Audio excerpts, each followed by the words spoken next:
doctrines of the church, the written canon of Scripture. It's a cause for concern. And when I went to that church, I noticed that it seems like the Air Force is the go-to destination for any member of the church that wants to go into the armed services.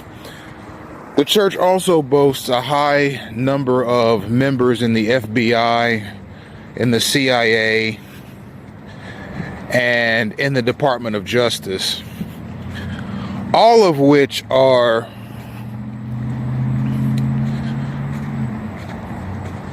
American agencies that have had a hand in the development and implementation of gang-stalking. And once I realized that not only people at the upper echelons of the church,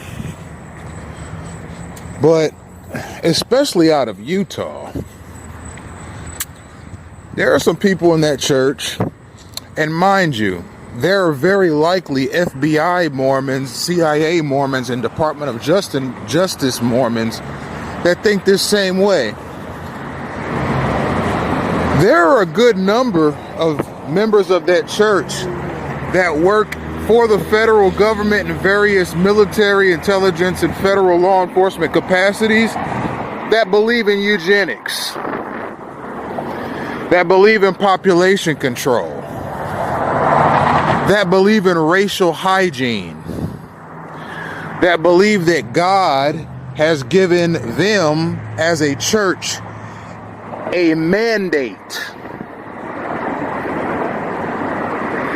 to do as they will and do as they please. This is gang stalking, ladies and gentlemen. I'm just going to tell you how it is. Gang stalking and synchronization is a land, air, and sea project. Now this plane here is synchronized to my location, direction, and speed, ladies and gentlemen. That's something I haven't been able to get on camera so often because planes are rarer. Synchronization with planes and boats is much rarer than synchronization with cars, trucks, and road vehicles. It takes more in the way of resources to synchronize a boat or a plane. But yes, boats, planes, and weather, ladies and gentlemen, through the program HARP, are synchronized to a targeted individual. And there are some other aspects of gang stalking that I haven't gotten into previously.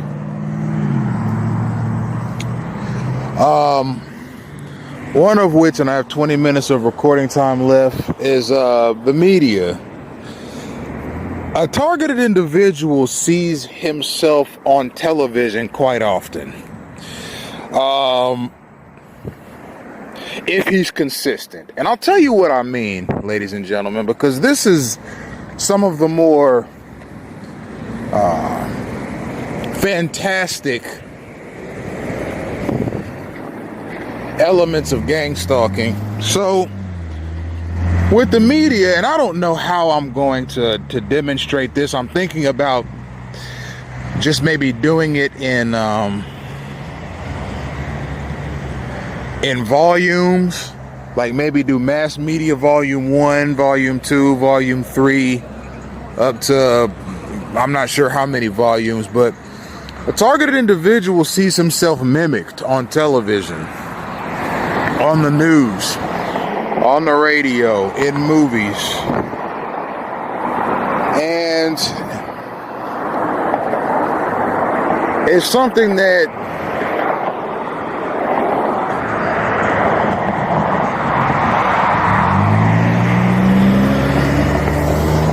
I personally have found exceptionally amusing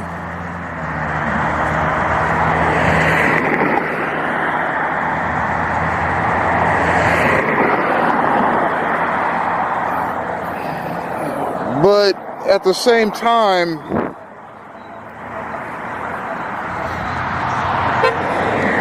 gang-stalking, and here's two public service vehicles. There's Metro Bus 1, not in service. Actually, three public service vehicles. Here's Metro Bus 2, not in service. And here's the connector. That's three public service vehicles in a row. They're synchronized to my time, direction, and speed. I don't think there's been a single video that I've produced in all 92. This is the 92nd one that hasn't produced a Gang-stalking in Action Live video series that has not produced a public service vehicle.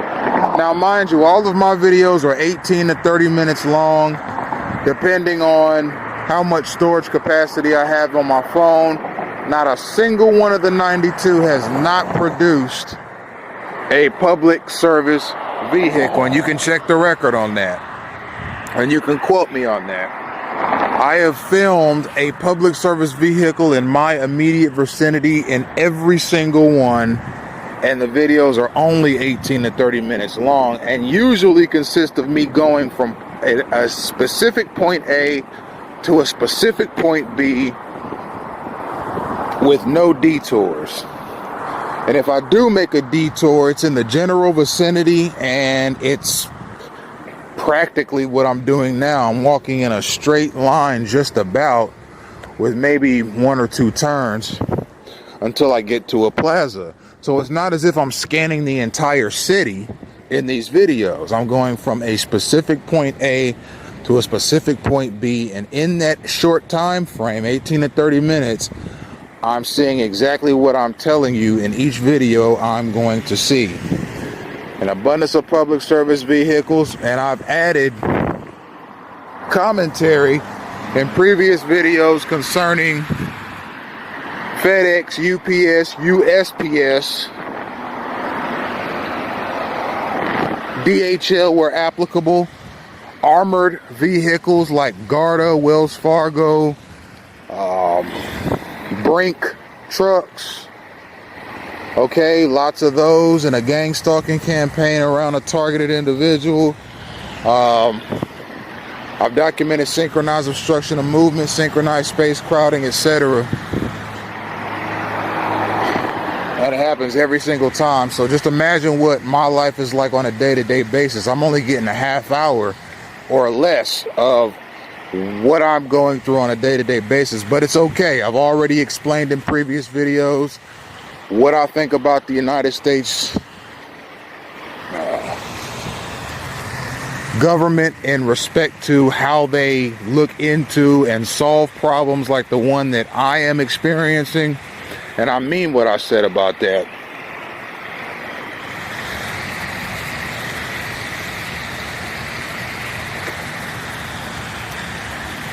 These animals are very, very aggressive. They look like harmless ducks, but those animals are fierce, aggressive, and vicious because they're fed things that make them more aggressive. Like, for example, if a person wants a pit bull to be very aggressive, they'll put gunpowder in their food, and the gunpowder has an effect on the dog's brain to make it very aggressive.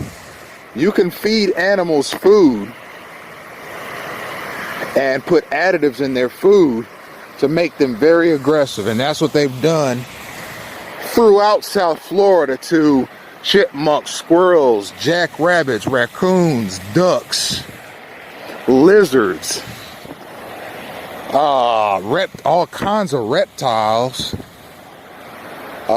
birds, including pigeons and cranes. I mean, possums, you name it.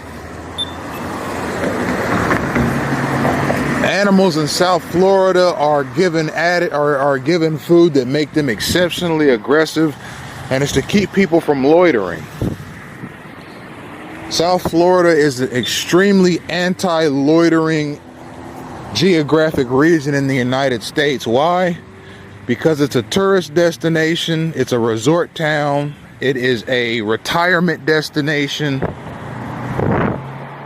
and it is made out of money, and they do not want people loitering anywhere because it could possibly drive away business.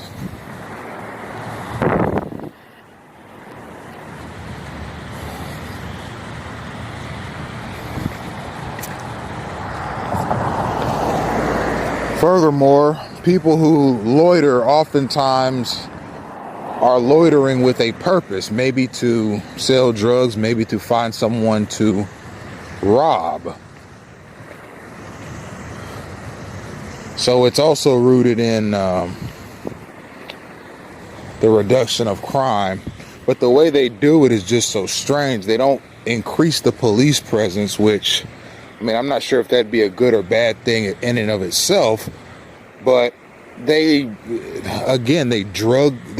drug beasts, and they plant mosquitoes nests in certain places that people are likely to hang out at, and they plant lizards and salamanders and stuff like that around those same areas. And they plant these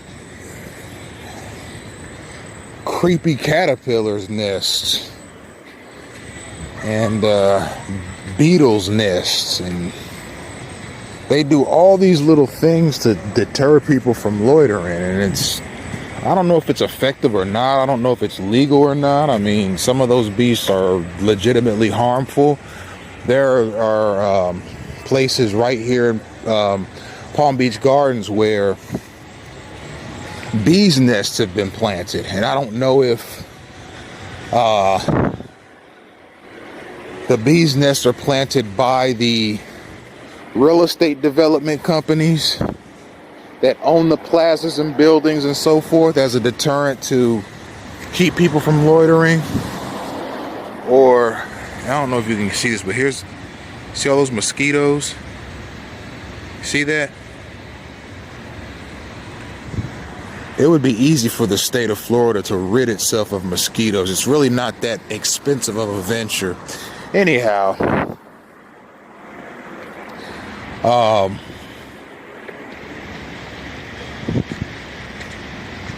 there are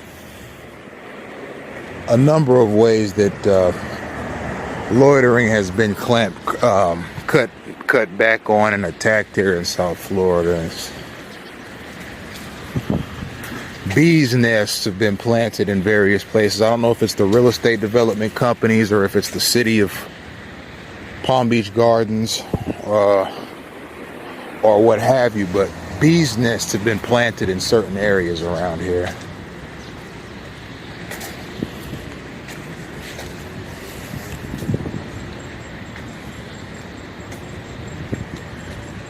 One stung me on the ear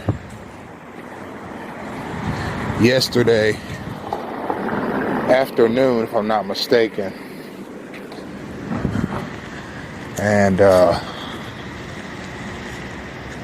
bee stings can be deadly depending on if the person who's stung is allergic to the venom that the bees carry.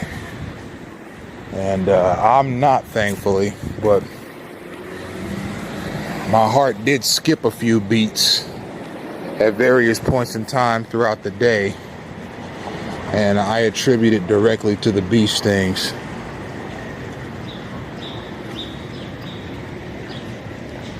So I want to talk some more about the populace of South Florida. The populace of South Florida is mostly made up of, and I'm talking about the permanent populace, is made up of senior citizens who have retired and want to move to Florida because it's warm and inviting to them. It's made up of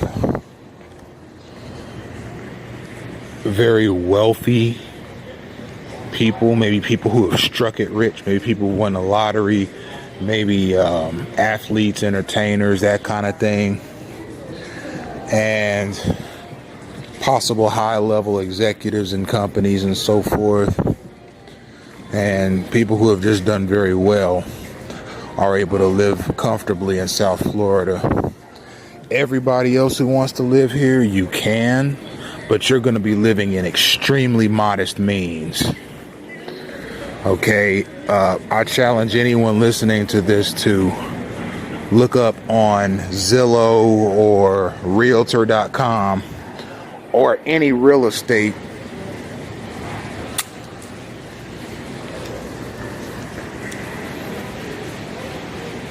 website what a $250,000 house looks like here, or what a $300,000 house looks like here, or what a $500,000 house looks like here. They are all very, very small. And the same thing if you're looking for an apartment in that same price range or a condo. It's very, very small. Florida, South Florida in particular, is a city where if you want to live comfortably in any capacity, you got to have at least $1 million in the bank. Otherwise, the means that you live by are going to be so modest, there wouldn't even be any reason for you to live in South Florida. Okay, in the Midwest, a $250,000 to $500,000 house will give you more than enough room. You could even get something really nice in a really nice part of town, but not here. I mean, you got to have serious money if you want to live in South Florida comfortably. Okay, I've been in apartments in South Florida that were $1,200 a month, and this is just rent, and it was nothing but a studio. I'm talking all the main rooms, like the bedroom, the living room, and the kitchen were all one room right there. And then there was a closet that was just basically just kind of set next to the bathroom, and then there was a bathroom, and that's it. And there was barely enough room to turn around in it.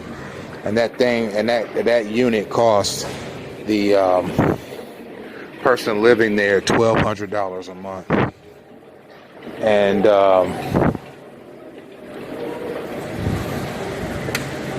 then I went to a condo that was supposed to be one of the nicer condos in the North Miami Beach area. Same thing. Small. Just terribly small. The person said they're paying $1,400 a month to live there. Just terribly small. And not really desirable either. I mean, the tile floors, like it seems like almost every condo or apartment in South Florida has tile floors, and it's a nightmare to keep clean. And it's unsightly, all the dust and dirt that gets on that stuff. I mean, you gotta mop it and sweep it ever how many times a week. I'd much prefer carpet. And I prefer to shampoo and vacuum than to mop and sweep. And that is just how South Florida is set up economically, and it's done that way on purpose. It's meant for well-established people to enjoy themselves. Now, again, if you are a person of modest means, you can actually maintain an existence in South Florida, but it's going to be a very, very modest and meager existence that you could stretch much further in another city. I got 4 minutes of recording time left. I'm about to go use the restroom. I want to talk a little bit more about the media before I go in here. I got 4 minutes. So, a targeted individual oftentimes sees instances of media mimicry. Like you'll for example, a target will hear or not hear, but the target will have, let's say, a conversation with a police officer, and in that conversation something is said about we'll make it random, a Dasani water bottle,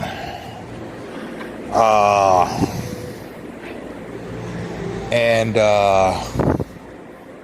after that police interaction, you go home, you turn on the news, and your news anchor will mention a Dasani water bottle. Okay, during the news hour that you've chosen to watch. You understand? Stuff like that. Stuff that's too coincidental to be a coincidence. Just like some of the stuff I experience in the street. Some of the stuff is just too coincidental and happens too often in order for it to be a coincidence. It's a derivation. It's the same thing with the media stuff. And I'm not particularly in a position to demonstrate that right now, but as soon as I'm able to demonstrate that, I definitely will. It is truly an amazing thing to witness. So we're going to stop the video there, and I'm going to put this up sometime tomorrow.